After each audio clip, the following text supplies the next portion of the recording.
Hello, welcome to another episode of Matt's Dharma Corner.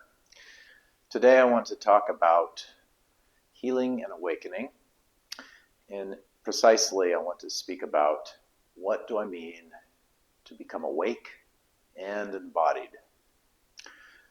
So on our spiritual path, we can have many kinds of awakening experiences. We can have awakening experiences that are induced or happen during psychedelic drug experiences. Of course, then we come down and have to do some process of integration in order to make sense of what we experienced. And those can be powerful, illuminating, healing. But in my experience, the kinds of awakenings that we can have on drug experiences are not as deep or thorough as those that happen in the course of ordinary awareness. The Grandmaster in one of my lineages, Dr. Franklin Merrill Wolfe, he was a strong proponent of you need to have this realization in your ordinary state, in your ordinary waking consciousness. And I agree.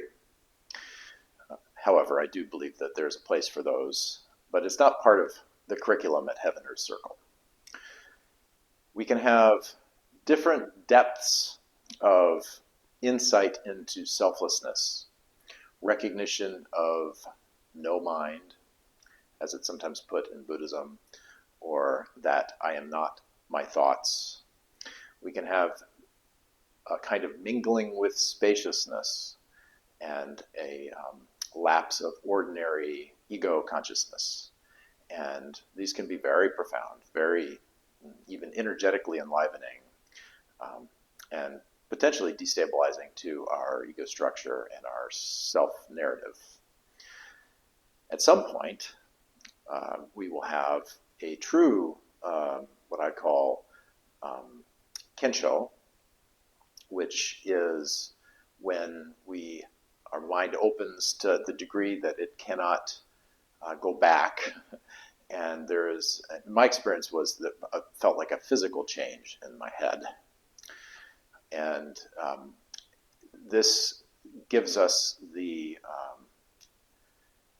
knowledge of doubtlessness.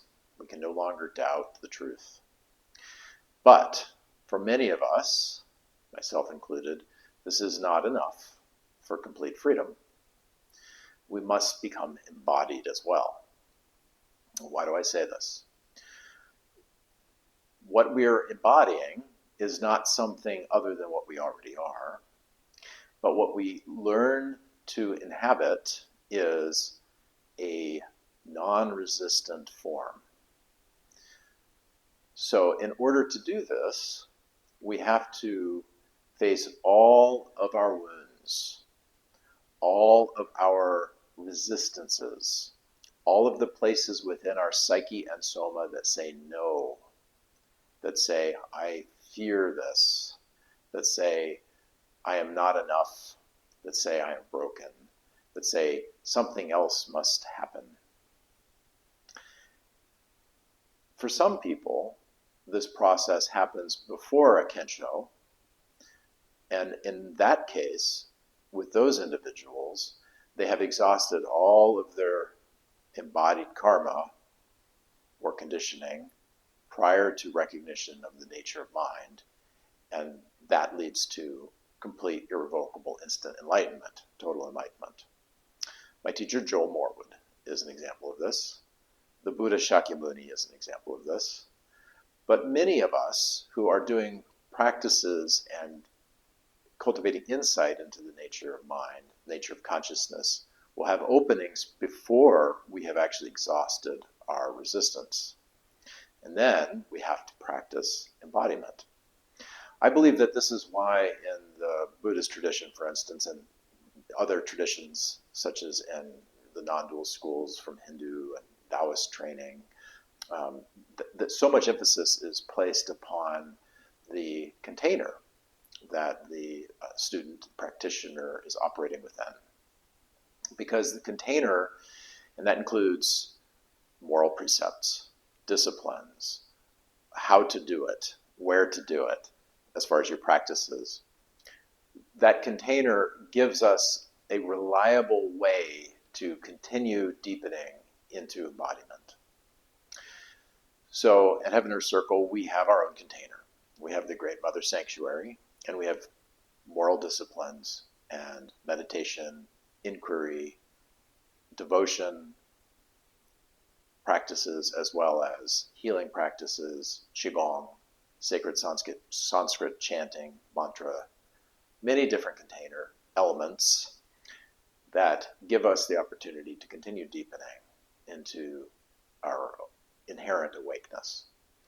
Of course, when we awaken, we recognize that what we always have been is what we've been seeking. And yet often we encounter experiences in our life that bring up resistance and then clinging to a story and emotions around the resistance. And that is what we work to soften, transcend, transform, and ultimately embody through. So in my book, enlightenment is not just the knowledge of absolute reality, which is timeless and has no separation within it, but is also the body-felt sense of sublime satisfaction and eternal freedom. So when we actually have this depth of realization, then the idea of being stuck in delusion becomes laughable, because we recognize that everything that goes into constructing the prison of delusion is something that we do, and we know all of the places that we can do that from. We have learned to find everything within us that can possibly cause us to essentially become stuck again. And through grace, that has been permeated with the love that comes from the divine. So when I speak of awakening and healing, I'm speaking of this. I'm speaking of opening to the recognition of our eternal non-dual consciousness and the complete integration of that recognition with the embodied form. So the rectification of the conditioning that makes up this form is this process of coming to wholeness in this life. And I have found in my practice that embodiment practices are extremely useful, and that the rare soul that surrenders before Kensho is really, in the greater scheme of things, somewhat of an exception. They're special people, and of course we can learn great things from them, but sometimes people make such quick progress because they're so ripe and they're, they must be a ripe soul, that they don't necessarily understand how it can be challenging for those of us who have to then go step by step and deepen into embodiment. I think that there has been a confusion because of the differentiation between different types of people and their path. And then, on the other hand, there are some people that say, well, it's all just deepening. There is no ultimate ending place. And I think that's not true either, because we're all going back to spirit.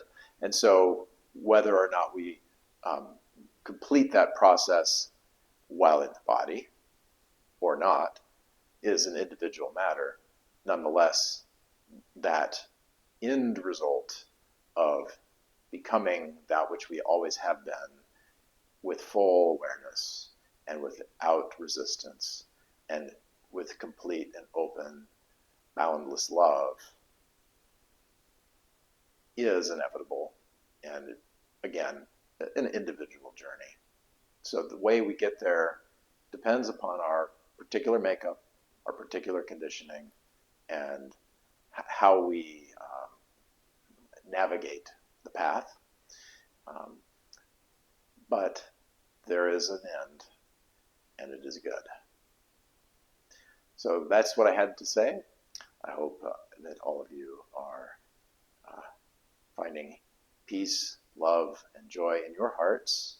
And until next time, peace be with you.